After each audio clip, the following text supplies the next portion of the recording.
यदि हमारे बात पर किसी को आपत्ति है। अस्सलामुअलैकुम वरहमतुल्लाहि वबरकातुहू। उम्मीद है तमामी दोस्त खैरियत से होंगे। अल्लाह पाक आप लोगों को सलामत रखे। मेरे अजीज दोस्तों, जैसा कि आप लोग जानते हैं कि जब से इम्तियाज जलील साहब ने मुंबई के अंदर तिरंगा रैली निकाली, तो उसके जरिए से कि रामगिरी महाराज की हवा खराब होती नजर आ रही है। मेरा अजीज दोस्तों, अब उसके खिलाफ नोटिस भी आ चुके हैं, ये आप स्क्रीन पर देख ही सकते हैं। अब इसके बाद वो डर के मारे क्या कहता नजर आ रहा है, आपको वो पूरा वीडियो हम दिखाते हैं। अगर आप हमारे चैनल पर नए हैं तो चैनल को सब्सक्राइब कर दें, इस वीडियो को आखिर तक जरूर देखें। आइए देखते हैं ये पूरा वीडियो। हम हिंदू सावधान नहीं होंगे तो ये जो अराजक तत्व है वो आगे ज्यादा बढ़ेंगे, तो बांग्लादेश जैसी परिस्थिति हमारे यहाँ भी आ सकती है। बहुत मुसलमान आते हैं, मुसलमान बहुत हमारे भक्त भी है। शब्द विवादित नहीं है, उसको विवादित बनाया जा रहा है। यदि हमारे बात पर किसी को आपत्ति है तो आपके लिए कानून है, कोर्ट है। अपनी ओर से तो हिंसा नहीं करनी चाहिए, लेकिन कोई हमारे ऊपर अन्याय करता है, अत्याचार करता है, तो उसको प्रतिकार भी करना चाहिए। बस इसी बात को हमने वहां बढ़ाया था और उसी विषय में चर्चा में एक उदाहरण वो दिया था। आपके खिलाफ मामले भी दर्ज है, उनका कहना है कि आपको गिरफ्तार किया जाए। क्या आप मानसिक रूप से तैयार है अगर ऐसा कोई घटनाक्रम होता है? जो भी परिस्थितियां हैं तो उनको सामना तो करना ही पड़ेगा। अखंड हरिनाम सप्ताह आज समाप्त हो रहा है। इस पूरे सप्ताह के दौरान लाखों की संख्या में श्रद्धालु महंत रामगिरी जी के आश्रम में आ रहे थे और यहाँ पर पूजा कर रहे थे, उनके वचनों को सुन रहे थे। हमारे साथ खुद बात करने के लिए मौजूद है महंत रामगिरी जी। स्वागत है आपका इंडिया। नमस्कार। इस सप्ताह के दौरान आपका प्रवचन सुनने के लिए खास तौर पे महाराष्ट्र के कोने कोने से लोग यहाँ पर, श्रद्धालु यहाँ पर आते हैं। कई सालों से ये परंपरा चली आ रही, लेकिन इस सप्ताह के दौरान आपके प्रवचनों के द्वारा आपके मुख से निकले हुए कुछ शब्द जो है विवादित निकले और उसको लेकर आपत्ति जताई जा रही है। पूरे महाराष्ट्र में हम विरोध प्रदर्शन देख रहे हैं, इस पर आपका क्या कहना है? शब्द विवादित नहीं है, उसको विवादित बनाया जा रहा है। क्योंकि मेरा प्रवचन 1.5 घंटे का था। उस 1.5 घंटे के प्रवचन में मैं भीष्म चरित्र बता रहा था, भीष्म और युधिष्ठिर जी का संवाद।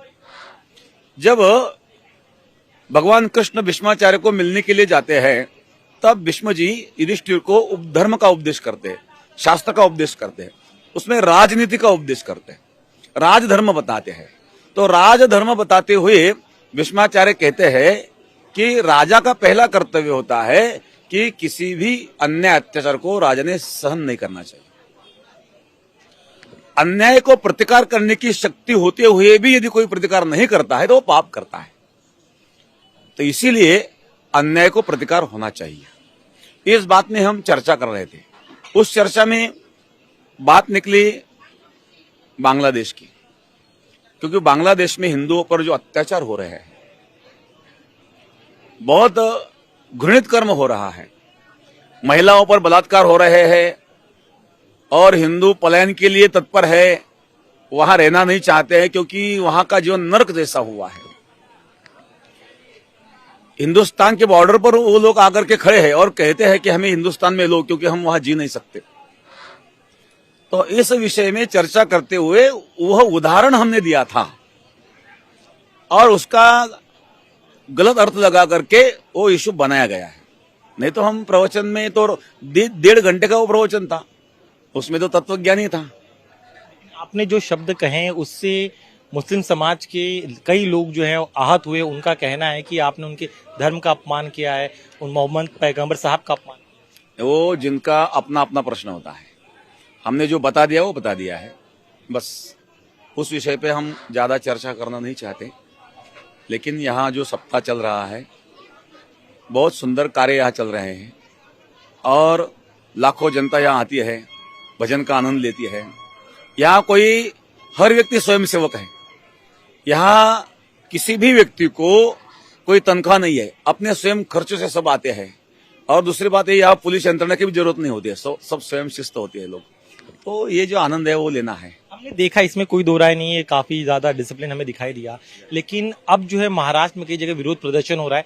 आपको जो है धमकियां मिल रही है, जान से मारने की धमकियां दी जा रही है, सर तन से जुदा के नारे जो है कई जगह सुनाई दे रहे, सोशल मीडिया पर वायरल हो रहे। सोशल मीडिया पर वायरल हो रहे या भी हमें पता नहीं, हम तो कार्यक्रम में है।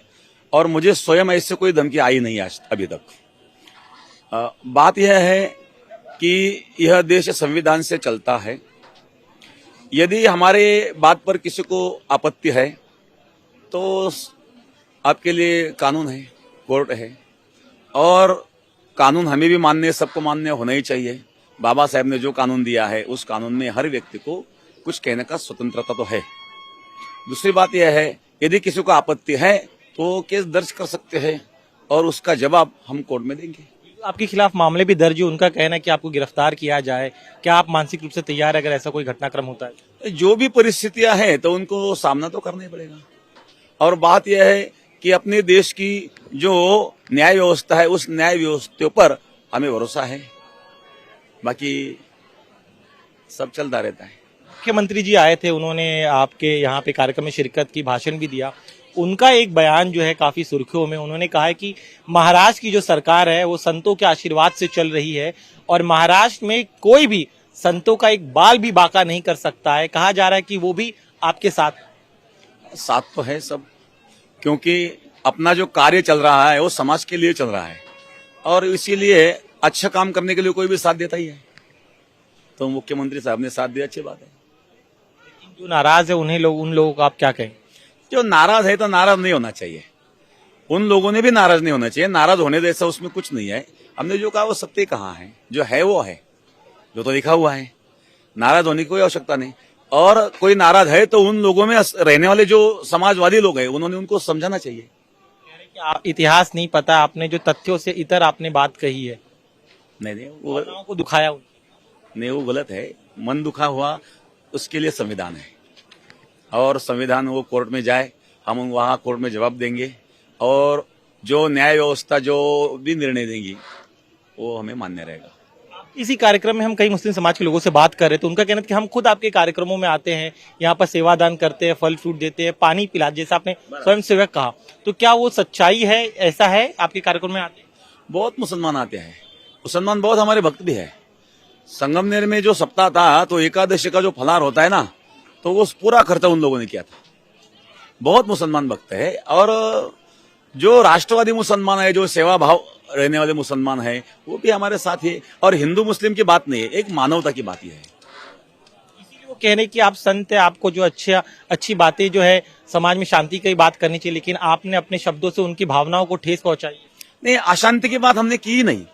हमने उसमें बात यह की है कि यदि हम हिंदू सावधान नहीं होंगे तो ये जो अराजक तत्व है वो आगे ज्यादा बढ़ेंगे तो बांग्लादेश जैसी परिस्थिति हमारे यहाँ भी आ सकती है। इसीलिए अपनी ओर से तो हिंसा नहीं करनी चाहिए, लेकिन कोई हमारे ऊपर अन्याय करता है, अत्याचार करता है तो उसको प्रतिकार भी करना चाहिए। बस इसी बात को हमने वहां बढ़ाया था और उसी विषय में चर्चा में एक उदाहरण वो दिया था। बस उसके व्यतिरिक्त तो कोई हमारे मानसिकता भी नहीं थी। अभी वो कौन किस हिसाब से अर्थ लगा रहे वो उनका प्रश्न है। तो कहना है कि अगर महाराज जी जो है अपने शब्दों को पीछे ले लेंगे तो पूरा विवाद खत्म हो जाएगा। आपने जिस तरह से उनके आहत किया है, ऐसे में जो है हमने आहत किया नहीं है, जो ग्रंथ में लिखा है वो हमने बोला है, बाकी कायम है। अब मैं बाहर देख रहा हूँ, आमतौर पे आपके साथ कभी सुरक्षा नहीं होती है, लेकिन इस पूरे विवाद के बाद क्यूआरटी की टीम को यहाँ पर तैनात किया गया है, तो थ्रेट आपको जरूर बढ़ा है। तो सरकार जो है ये भी देख रही है, क्योंकि जिस तरह के भड़काऊ नारे लग रहे हैं आपके खिलाफ, सोशल मीडिया पर पोस्ट वायरल हो रहे हैं, उससे थ्रेट बहुत सीरियस नजर आ रहा है। ठीक है, जो है वो है, जो दिख रहा है उस पर हम